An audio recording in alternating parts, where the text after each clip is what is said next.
Assalamualaikum warahmatullahi wabarakatuh. Perkenalkan, kami dari kelompok 11 dengan mata kuliah akuntansi pengadilan umum dan syariah. Kami akan mempresentasikan mengenai bank umum. Sebelumnya kami akan memperkenalkan diri dengan saya, Pramita Sari dengan NPM 21401034, lalu Reva Emreni 212010444066, lalu Rahma Aulia 2140104133.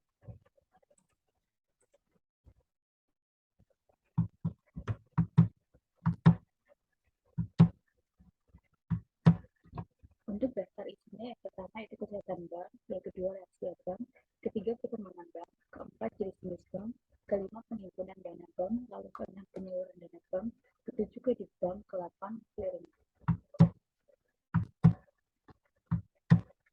Pertama kesehatan bank.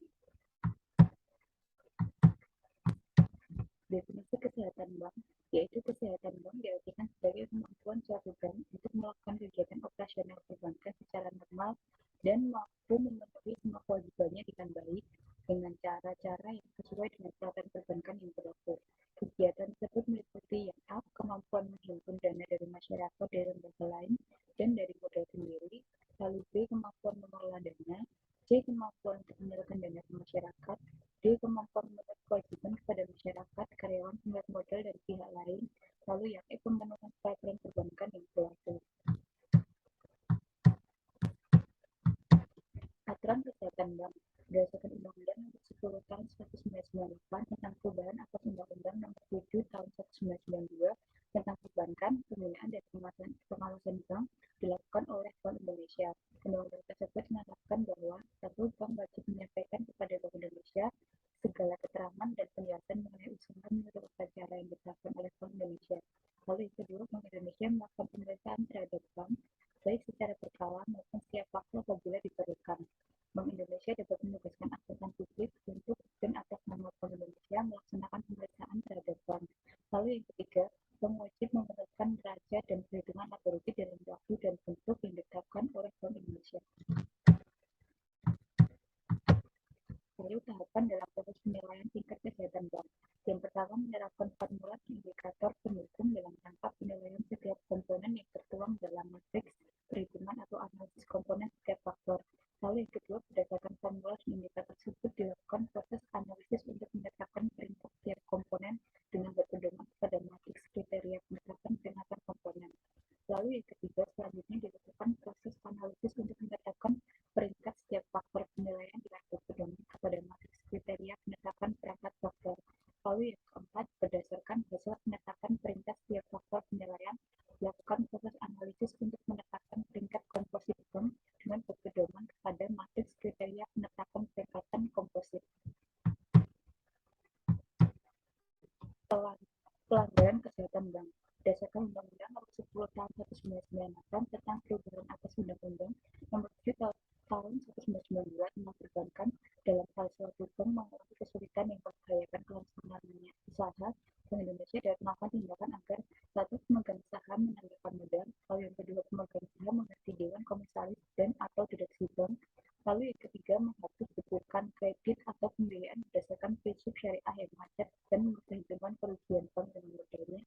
Lalu yang keempat, bank melakukan merger atau konsolidasi dengan bank lain. Yang kelima, bank dijual kepada pembeli yang bersedia mengambil alih seluruh kewajiban. Lalu yang keenam, bank menyerahkan pengelolaan seluruh atau sebagian kegiatan bank kepada pihak lain. Lalu yang ketujuh, bank menjual sebagai atau seluruh harta dan atau wajib bank kepada bank atau pihak lain. Lalu yang kedua, rahasia bank. Tinjauan umum dan definisi. Konsep rahasia bank timbul dari tujuan untuk melindungi nasabah bank yang bersangkutan. Timbulnya pemikiran untuk perlunya ketentuan merahasiakan keadaan keuangan nasabah bank sehingga melahirkan ketentuan hukum mengenai kewajiban rahasia bank semula bertujuan untuk melindungi kepentingan nasabah secara individual. Di Indonesia, undang-undang kerahasiaan bank yang terlalu ketat di Indonesia telah menyebabkan industri perbankan nasional menjadi tempat persembunyian dan pencurian hasil kejahatan KKN dan pengangguran pajak. Menurut pasal 1 angka 28 Undang-Undang Perbankan, pengertian rahasia bank adalah segala sesuatu yang berhubungan dengan keterangan mengenai nasabah, penyimpan, dan simpanannya.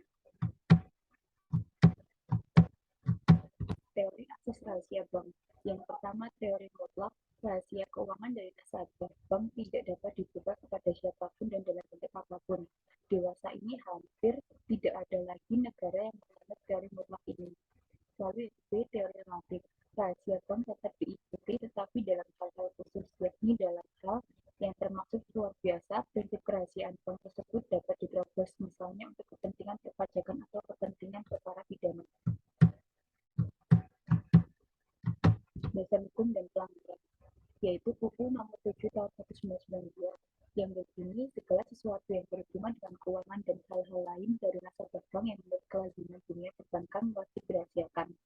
Lalu untuk pelanggarannya yaitu yang A, pelanggaran perdata atau civil violation, di mana negara mengatur diberlakukannya ketentuan pelanggaran rahasia bank dengan hubungan kontraktual. Lalu yang B, pelanggaran pidana atau criminal violation, pelanggaran pidana merupakan pelanggaran pabrik yang dianut oleh Swiss, Austria, Korea Selatan, Prancis, Luxembourg, dan Indonesia, serta beberapa negara lainnya. Sanksi bagi pelanggar. Yang pertama yaitu ditentukan oleh pasal 47 ayat 1, yaitu tindak pidana yang dilakukan oleh mereka yang tanpa membawa perintah atau izin dari pimpinan Bank Indonesia dengan sengaja memaksa bank atau pihak yang terafiliasi untuk memberikan keterangan yang harus dirahasiakan oleh bank diancam dengan pidana penjara sekurang-kurangnya 2 tahun dan paling lama 4 tahun serta denda sekurang-kurangnya 10 miliar rupiah dan paling banyak 200 miliar rupiah. Lalu yang kedua ditentukan oleh pasal 47 ayat 2, yaitu tindak pidana yang dilakukan oleh anggota Dewan Komisaris, direksi, pegawai bank atau pihak terafiliasi lainnya yang dengan sengaja memberikan keterangan yang wajib dirahasiakan oleh bank diancam dengan pidana sekurang-kurangnya 2 tahun yang paling lama 4 tahun serta denda sekurang-kurangnya 4 miliar dan paling banyak 8 miliar rupiah. Lalu yang ketiga, perkembangan bank. Kondisi sebelum deregulasi. Kondisi sebelum deregulasi sangat dipengaruhi oleh berbagai kepentingan ekonomi dan politik dari pemerintah, tingkat inflasi yang tinggi, serta kondisi ekonomi makro secara umum yang tidak bagus terjadi bersamaan dengan kondisi perbankan yang tidak dapat memobilisasi dana dengan baik untuk mengatasi situasi tersebut, ditempuh dengan cara melakukan serangkaian kebijakan berupa deregulasi di sektor real dan sektor moneter. Fungsi utama perbankan pada masa setelah kemerdekaan sampai di masa sebelum adanya deregulasi tidak banyak mengalami perubahan, yaitu yang satu, memobilisasi dana dari investor untuk membiayai kebutuhan dana investasi dan modal kerja perusahaan-perusahaan besar milik pemerintah dan swasta. Lalu yang kedua, memberikan jasa-jasa keuangan kepada perusahaan-perusahaan besar. Yang ketiga, mengadministrasikan anggaran pemerintah untuk membiayai kegiatan pemerintah. Lalu yang keempat, menyalurkan dana anggaran untuk membiayai program dan proyek pada sektor-sektor yang ini dikembangkan oleh pemerintah. Kondisi sesudah deregulasi. Meskipun istilah yang digunakan deregulasi, namun tidak berarti bahwa perubahan yang dilakukan sebelumnya berupa pengurangan pembatasan atau pengaturan di dunia perbankan. Deregulasi lebih tepat diartikan sebagai perubahan-perubahan yang dimotori oleh otoritas moneter untuk meningkatkan guna perbankan dan pada akhirnya juga diharapkan akan meningkatkan kinerja sektorial. Kebijakan deregulasi yang telah dilakukan yaitu yang A, paket 1 Juni 1983 yang berisi tentang satu, penghapusan pagu kredit dan pembatasan aktiva lain sebagai instrumen pengendali jumlah uang yang beredar atau JUB. Lalu yang kedua, pengurangan KLBI kecuali untuk sektor-sektor tertentu. Lalu yang ketiga, pemberian kebebasan bank untuk umum untuk menetapkan suku bunga simpanan dan pinjaman kecuali untuk sektor-sektor tertentu. Lalu yang B, Bank Indonesia sejak 1984 mengeluarkan SPL. Lalu yang C, Bank Indonesia sejak 1985 mengeluarkan ketentuan perdagangan SPBU dan fasilitas diskonto oleh BI. D, Paket 27 Oktober 1988 yang berisi tentang satu, penyerahan dana masyarakat, dua, efisiensi lembaga keuangan, ketiga, pengendalian kebijakan moneter, yang keempat, pengembalian pasar modal. Lalu yang C, Paket 20 Desember 1988, yang F, Paket 25 Maret 1989, G, Paket 29 Januari 1990 yang berisi tentang penyempurnaan paket sebelum menuju usaha kecil agar dilakukan secara luas oleh semua bank. Paket 8 Februari 1991 yang berisi tentang penyempurnaan paket sebelumnya menuju penyelenggaraan lembaga keuangan dengan prinsip kehati-hatian sehingga dapat tetap mempertahankan kepercayaan masyarakat terhadap lembaga keuangan. Lalu yang I, UU nomor 7 tahun 1992 tentang perbankan. J, Paket 29 Mei 1993 yang berisi tentang penyempurnaan aturan kegiatan bank. kondisi saat ekonomi mulai akhir tahun 1990-an. Satu, tingkat kepercayaan masyarakat dalam dan luar negeri terhadap perbankan Indonesia mulai drastis. Lalu yang kedua, sebagian besar bank dalam keadaan tidak sehat. Ketiga, adanya spread negatif. Keempat, munculnya penggunaan peraturan perundang-undangan yang baru. Kelima, jumlah bank menurun. Kondisi terakhir yaitu satu, selesainya penyusunan arsitektur perbankan Indonesia atau API. Munculnya API ini dipicu oleh adanya krisis perbankan dan krisis ekonomi yang terjadi di Indonesia mulai tahun 1997. Lalu yang kedua, serangkaian rencana dan komitmen pemerintah, DPR, dan Bank Indonesia untuk membentuk atau menyusun A. Lembaga Pelindung Simpanan, B. Lembaga Pengawas Perbankan yang independen, lalu C. Otoritas Jasa Keuangan. Yang ketiga, kinerja perbankan yang lebih menunjukkan kondisi masa peralihan atau awal masa pemulihan dari krisis ekonomi ke arah kondisi perbankan yang lebih sesuai dengan praktik-praktik perbankan yang lebih baik. Praktik perbankan yang lebih baik ini antara lain mengarah kepada A. Manajemen pengelolaan risiko yang lebih baik, B. Struktur perbankan nasional lebih baik, C. Penerapan prinsip kehati-hatian yang konsisten, 4. Penyaluran dana masyarakat ke arah yang lebih mencerminkan bank sebagai perantara keuangan dengan tetap berlandaskan prinsip kehati-hatian. Lalu yang keempat, jenis-jenis bank. Jenis bank menurut kegiatan usahanya yaitu A. Bank umum. Bank umum didefinisikan oleh Undang-Undang Nomor 10 Tahun 1999 sebagai bank yang melaksanakan kegiatan usaha secara konvensional dan berdasarkan prinsip syariah yang dalam kegiatannya memberikan jasa dalam lintas pembayaran. B. Bank Perkreditan Rakyat. Bank Perkreditan Rakyat didefinisikan oleh Undang-Undang Nomor 10 Tahun 1998 sebagai bank yang melaksanakan kegiatan usahanya secara konvensional dan atau berdasarkan prinsip syariah yang dalam kegiatannya tidak memberikan jasa dalam lintas pembayaran. Jenis bank menurut bentuk badan usaha. Badan hukum suatu bank dapat berupa 1. Perseroan terbatas, 2. Koperasi, 3. Perusahaan daerah. Badan hukum Bank Perkreditan Rakyat BPR dapat berupa 1. Perusahaan daerah, 2. Koperasi, 3. Perseroan terbatas, 4. Bentuk lain yang ditetapkan peraturan pemerintah. Jenis bank menurut target pasar. Yang A. Retail bank. Bank jenis ini memfokuskan pelayanan dan transaksi kepada nasabah-nasabah retail. Pengertian retail di sini adalah nasabah-nasabah individual, perusahaan, dan lembaga lain yang skalanya kecil. Lalu yang B. Corporate bank. Bank jenis ini memfokuskan pelayanan dan transaksi kepada nasabah-nasabah yang berskala besar. C. Retail corporate bank. Bank jenis ini memberikan pelayanan tidak hanya kepada nasabah retail, tetapi juga kepada nasabah korporasi. Bank jenis ini memandang bahwa potensi baik pasar retail dan korporasi harus dimanfaatkan untuk mengoptimalkan keuangan maksimal, meskipun terdapat kemungkinan penurunan efisiensi. Lalu jenis bank berdasarkan kegiatan operasionalnya. Yang A. Bank konvensional. Bank yang dalam operasi awalnya menerapkan metode bunga karena metode bunga sudah ada terlebih dahulu menjadi kebiasaan dan dapat dipakai secara meluas dibandingkan dengan metode bagi hasil.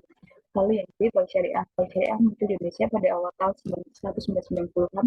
Pemerakarsa pendirian bank syariah di Indonesia dilakukan oleh Majelis Ulama Indonesia atau MUI pada tanggal 18 sampai 20 Agustus 1990. Bank syariah adalah bank yang beroperasi sesuai dengan prinsip-prinsip syariah. Maksudnya adalah bank dalam operasinya mengikuti ketentuan syariat Islam, khususnya yang menyangkut tata cara bermuamalah secara Islam. 5. Penghimpunan bank yang akan dilanjutkan oleh teman saya, Rahmi.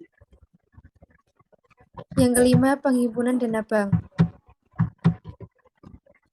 Untuk penghimpunan dana bank merupakan kegiatan usaha lembaga keuangan dalam menarik dan mengumpulkan dana-dana dari masyarakat dan menampungnya dalam bentuk simpanan, giro, tabungan, deposito, atau surat berharga lainnya.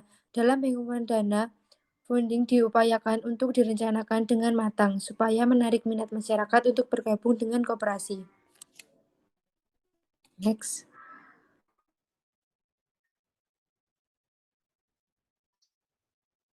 Manfaat penghimpunan dana.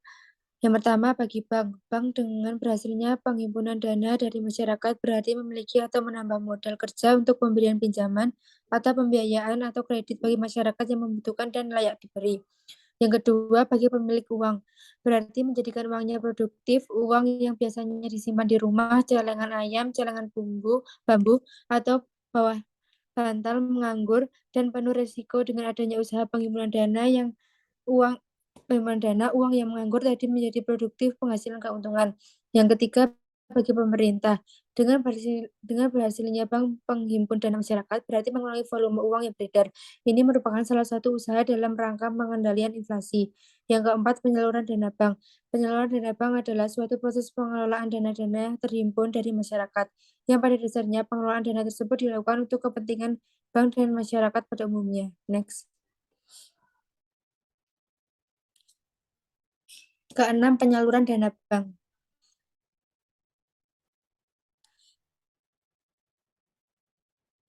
Definisi dan pengelompokan penyaluran dana. Penyaluran dana bank adalah suatu proses pengelolaan dana-dana yang terhimpun dari masyarakat. Namun pada dasarnya pengelolaan dana tersebut dilakukan untuk kepentingan bank dan masyarakat pada umumnya. Pengelompokan penyaluran dana. Yang pertama, liquid asset. Kedua, penyaluran dana bank dalam bentuk kredit. Yang ketiga, penyaluran dana bank dalam bentuk surat berharga. Berdasarkan prioritas penggunaan menurut Dahlan Siamat.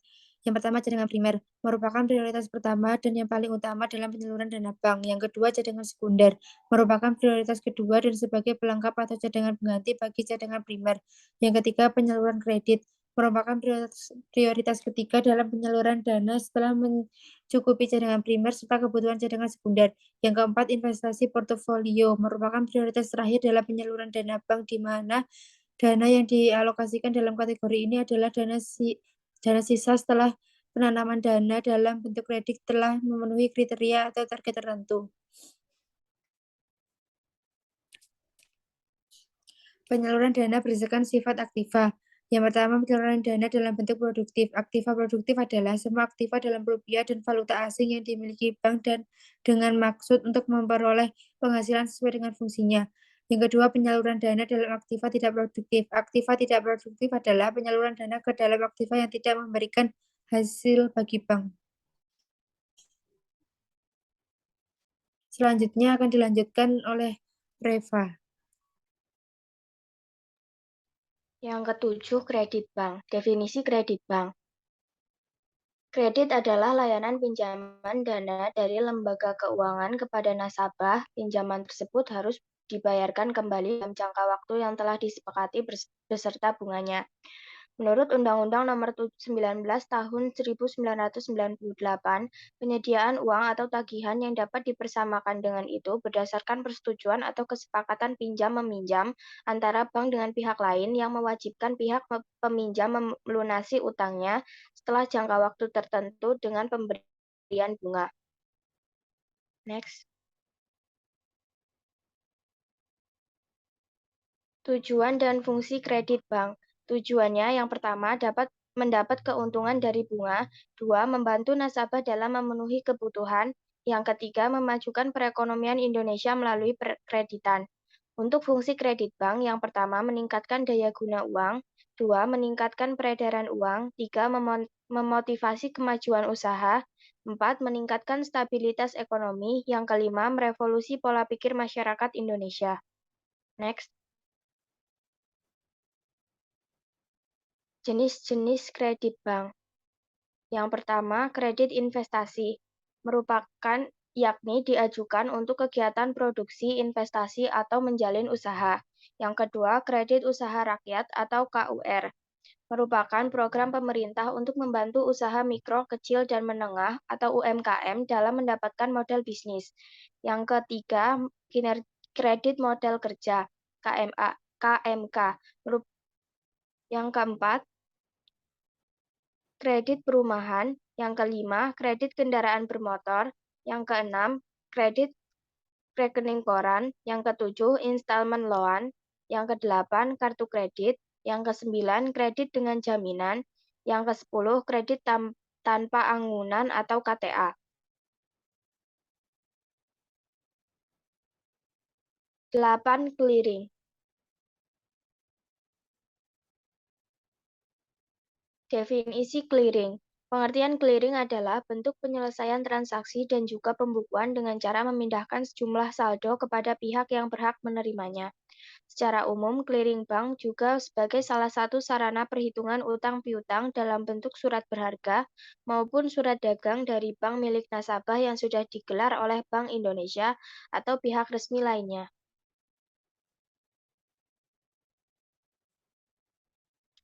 Jenis-jenis clearing. Yang pertama, clearing umum. Merupakan sarana perhitungan warkat antar bank di mana dalam prosesnya akan diawasi dan menggunakan sistem yang sudah diatur oleh Bank Indonesia. 2. Clearing lokal. Clearing lokal adalah sarana perhitungan warkat antar bank dalam suatu wilayah yang sama. Adapun ketentuannya sudah diatur dalam wilayah tersebut sebelumnya. Yang ketiga, clearing antar cabang. Clearing antar cabang adalah sarana perhitungan warkat yang khusus dilakukan antar bank dalam satu wilayah tertentu. Cara pelaksanaan clearing bank adalah dengan mengumpulkan seluruh perhitungan dari kantor cabang.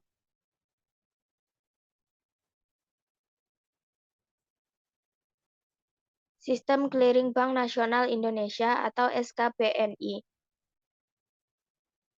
Yang pertama, clearing debit. Volume debit clearing adalah jumlah frekuensi debit data keuangan elektronik pada penyerahan yang diproses melalui SKNBI untuk periode waktu tertentu. Sedangkan nilai debit pada clearing adalah nilai transaksi debit dalam satuan mata uang rupiah dari DKE pada penyerahan yang diproses SKNBI pada periode waktu tertentu. Kedua, clearing kredit. Volume kredit clearing adalah jumlah aktivitas data keuangan elektronik pada penyerahan yang diproses dalam SKNBI selama periode waktu tertentu. Sedangkan nilai kredit clearing adalah nominal transaksi kredit dalam satuan mata uang rupiah dari data keuangan elektronik pada penyerahan yang diproses melalui SKNBI untuk periode waktu tertentu.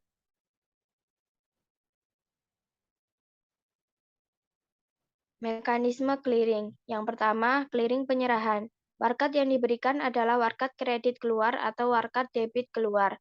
Warkat kredit keluar adalah warkat yang bebannya disalurkan ke rekening nasabah yang mengirimkan untuk kepentingan nasabah lainnya. Sedangkan warkat debit keluar adalah warkat yang diserahkan oleh nasabah untuk keuntungan dari rekening nasabah tersebut. 2. Clearing pengembalian. Warkat clearing yang diterima oleh nasabah lain adalah warkat debit masuk maupun warkat kredit keluar. Warkat kredit masuk.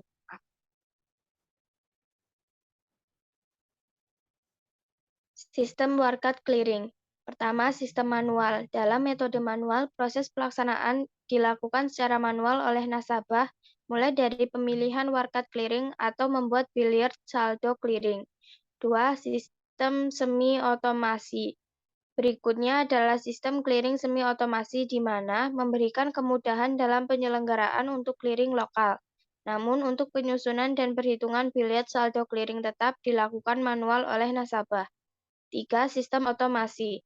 Sistem clearing otomasi adalah pelaksanaan clearing lokal pada berbagai macam pemilihan warkat dan perhitungan pembuatan saldo clearing.